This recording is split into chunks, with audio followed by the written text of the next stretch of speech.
नमस्कार, शंखनाद न्यूज चॅनलच्या मराठी बातमीपत्रात आपलं स्वागत आहे। बघूयात आजच्या महत्त्वाच्या घडामोडी। वंचित बहुजन आघाडीचे उमेदवार विनय भांगे यांची प्रचार सभा, घराणेशाही व जातीय राजकारणावर घणाघाती टीका।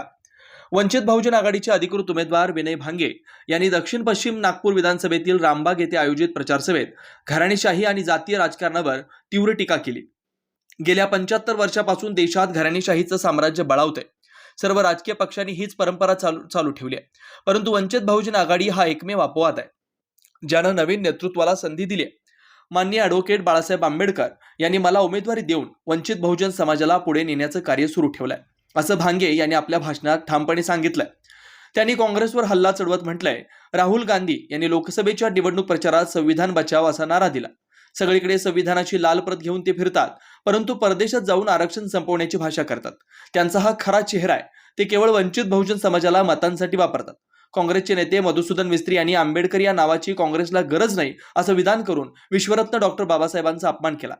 या सभेला मंचावर वंचित बहुजन आघाडी शहर कार्यकारिणीतील प्रमुख नेते राजूभाऊ लोखंडे, रविभाऊ शेंडे, सौ संगीताताई गोधनकर, प्रसन्ना कुमार दुरुक्कर आणि संजय सूर्यवंशी यांची प्रमुख उपस्थिती होती।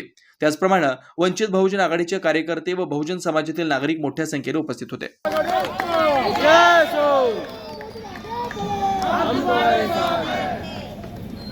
सर्वांना माझा मानाचा आदराचा कडक जय भीम, जय भीम।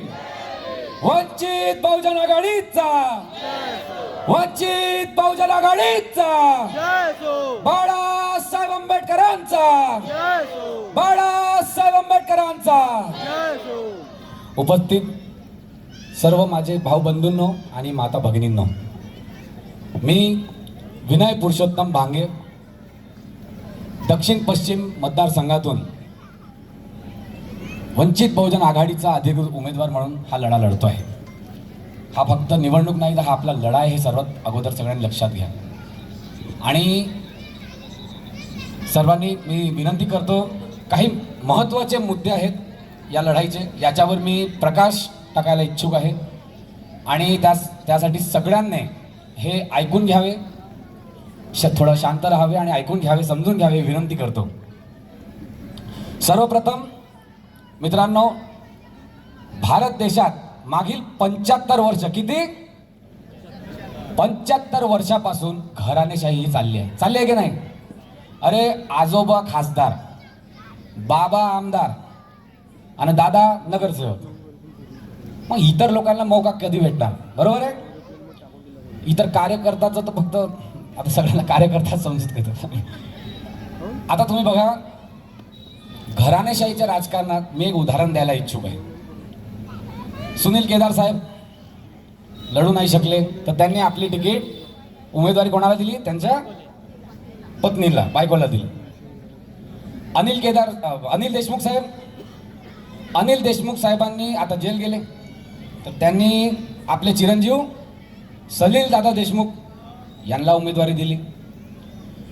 आता मित्रांनो, मला खूप कौतुक वाटतं माझ्या साहेबांचं, खूप कौतुक वाटतं माझ्या श्रद्धेय बाळासाहेब आंबेडकर साहेबांचं, की त्यांचे चिरंजीव सुजात आंबेडकर साहेब, माझे दादा सुजात आंबेडकर, श्रद्धेय बाळासाहेबांचे चिरंजीव, त्यांना ही उमेदवारी नागपूर दक्षिण पश्चिम मतदारसंघाची उमेदवारी बाळासाहेब आंबेडकर साहेबांचे चिरंजीव सुजात आंबेडकर साहेब यांना मिळू शकत होती, त्यांना देऊ शकत होते, ते सर्व आहेत। पण त्यांनी माझ्यासारख्या सामान्य तरुणांना श्रद्धेय बाळासाहेब आंबेडकर साहेबांनी मौका दिला। घराणेशाहीच्या ऐवजी नवीन नेतृत्वाला मौका दिला। एक इंग्लिशमध्ये एक म्हण आहे की ए ट्रू लीडर तो असतो जो आणखी लीडर पैदा करतो। बाळासाहेबांच्याकडे वेळ कमी आहे मित्रहो, सगळ्यांनी समजून घ्या। श्रद्धेय बाळासाहेब आंबेडकर साहेबांची एन्जिओप्लास्टी झालेली आहे। साहेब 71 वर्षाचे आहेत, अतिशय जीवाचा रान केला आहे त्यांनी, आणि आता समाजाला त्यांची आवश्यकता आहे। त्यांच्याकडे जर वेळ कमी असणार, तर त्यांच्या मनात, त्यांच्या हृदयात जे जडतं ते त्यांनी आमच्यासारख्या तरुण पिढीमध्ये टाकलेलं आहे। त्यांच्याकडे वेळ संपत असणार, कमी असणार, तर आमच्याकडे वेळ आहे। म्हणून ही निवडणूक नाही, ही लिडरशिप त्यांची आहे आणि ही निवडणूक श्रद्धेय बाळासाहेब आंबेडकर पहिलेच जिंकलेले आहेत. ह्या निवडणुकीचं काही चित्र असणार. आपण सगळ्याला समाज म्हणून एकत्र यायचं आहे परत. बरोबर? येणार की नाही? आवाजच नाही तर येणार की नाही? तसेच आणखी मला काही प्रश्न आहेत ज्याच्यावर आपण बोलूयात. तृतीयपंथ समाज. तृतीयपंथ समाजाचे माझी ताई शमीभाताई पाटील हे रावेर मतदारसंघातून लढत आहे. तृतीयपंथांना साहेबांनी उमेदवारी दिली. मग मी पहिलेच म्हणालो, किती म्हणाल किती कौतुक म्हणजे कमीच आहे साहेबांबद्दल. इतकंच नाही तर आता आपण काँग्रेस भाजप पक्षाबद्दल बोलूया. भारतीय जनता पक्षात सगळ्यांना माहिती आपला विश्वासच नाही. आपण आपली लोक कुठंतरी काँग्रेसला पर्याय म्हणून बघतात ना, है ना. काँग्रेस पक्षाने आपल्या लोकांचं फक्त मतं घेण्याकरिता आपल्याला त्यांनी मागच्या लोकसभेत काय नारा दिलेला होता? संविधान बचाव. बरोबर बोलले, संविधान बचाव. हातात संविधान घेऊन राहुल गांधी म्हणाले संविधान बचाव. आणि काय केलं? निवडणूक संपताच, सगळ्यांनी लक्ष द्यावे, निवडणूक संपताच राहुल गांधी विदेशात गेले आणि विधान केलं की आम्ही आरक्षण संपवू. मित्रहो, आता तुम्ही समजायचं की नाही समजायचं की काय चाललंय तुमच्यासोबत? तुमच्यासोबत फक्त आणि फक्त मतासाठी राजकारण करतात. तुमची मतं घेऊन, आपली मतं घेऊन हे सत्ता भोगलेले आहेत. तुम्ही सत्ता केव्हा भोगाल हा प्रश्न उपस्थित करताय तुमच्या समोर. तसेच हे सगळ्यात अतिशय महत्त्वाचं सांगतोय, हे मधुसूदन मिस्त्री. आताच माझे बंधू शुभम म्हणाले, तेच मी परत सांगतोय की हे मधुसूदन मिस्त्री जे आहेत यांनी मुंबई काँग्रेस पक्षाचे वक्ते आहेत, यांनी सांगितलं, म्हणाले की आंबेडकर नावाची, सगळ्यांनी लक्ष देऊन ऐकावे, आंबेडकर नावाची गरज काँग्रेस पक्षाला नाही आहे. आम्ही गांधी आणि नेहरूच्या विचारावर चालतो. सगळ्यांना राग आला का? आला का? कसं देणार मग यांना तोंडावर? जागा कशी दाखवू? इथून विचार करायचा सगळ्यांनी. आपल्याला वापरलं ना, काय येतं ते येऊ द्या. याच्यानंतर बटन कुठला जो चारा ताट भरून मटन त्याचं दाबू बटन, हे पद्धत करून ठेवली आपल्याकडे. आता मटनही खायचं, जे भेटतं ते घ्यायचं, पण बटन 7 नंबरचा दाबाचा. फक्त सिलेंडर चालू द्या यावेळेस मित्रांनो. याच्यानंतर आपण विकले जाऊ नये. आपण जे स्पष्ट भूमिका देत आहे की अशा 1.5 दमडीचा पायी समाज विकणार नाही. आता समाज जागा झालेला आहे. जागा झालाय का नाही? आणि काँग्रेस पक्षाच्या दलालाला कोण समजणार? तुम्हीच समजणार की नाही? आणि तुमच्या तोंडावर आले तर त्यांच्या तोंडावर देण्याची जिम्मेदारी तुमची आहे.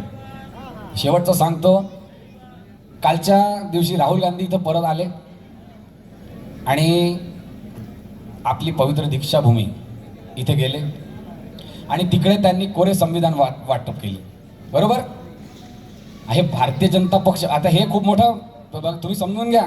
आताच भारतीय जनता पक्षाचे देवेंद्र फडणवीस शक्ती प्रदर्शन करताना 25 ऑक्टोबरला संविधान चौकात, त्या ऐतिहासिक चौकात आपल्या बाबासाहेबांच्या पुतळ्यावर सगळे जमा झाले. त्यांनी माला अर्पण केली की नाही?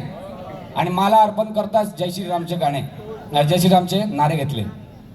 तर जय श्रीरामचे नारे घेताना आपण ते तिकडे प्रश्न उपस्थित होतो की तुम्ही बाबासाहेबांचा सन्मान करायला गेले होते की अपमान करायला गेले होते?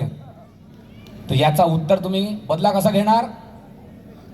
7 नंबरचा बटन. देवेंद्र फडणवीसांविरोधात लढतोय.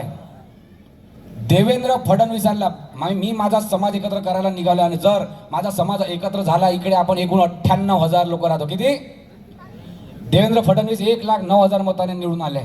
जर आपण 98,000 इकडे राहतो, ऐकलं त्यांची हवा खराब झालेली आहे.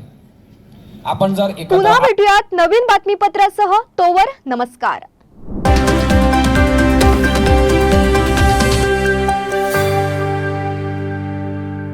क्या आप भी चाहते हैं जटिल रोगों पर विशेष रूप से आयुर्वेदिक उपचार? तो मिलिए 77 वर्षों से आयुर्वेद सेवा में लगी हुई शिवशंकर आयुर्वेदिक एजेंसी.